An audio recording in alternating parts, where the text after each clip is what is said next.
నువ్వు అక్కడే ఉన్నావని నాకు బాగా తెలుసు. ఇలా ముసుగు వేసుకున్న వాళ్ళ గురించి ఎవరికి తెలిసినా వెంటనే రిపోర్ట్ చేయాలి. అందుచేత దయచేసి అందరూ వినండి. నేను ఈ డైలీ బ్యూగల్ కమ్యూనికేషన్ కి సీఈఓగా ఉన్నంత వరకు ఆ స్పైడర్ మ్యాన్ ఎట్టి పరిస్థితుల్లోనూ ఎక్కడికి తప్పించుకు పారిపోలేదు. నువ్వు అనుకున్నంత మాత్రాన నన్ను పట్టుకోలేవు మిస్టర్ వాగుడుకాయ్. మిగతా వాళ్ళకి నాకు చాలా తేడా ఉంది. ఎందుకంటే నా రూటే సపరేట్. స్పైడర్ మ్యాన్ ఇక్కడ ఉన్న ప్రజలందరినీ మోసం చేస్తున్నాడు. అందువల్ల అతన్ని ఎలాగైనా పట్టుకుని స్పైడర్ మ్యాన్ గా ఉండడం అంటే నాకు చాలా ఇష్టం.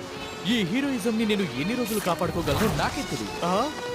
ఇలా వేలాడుతూ వెళ్ళడం అంత సులభం కాదండోయ్.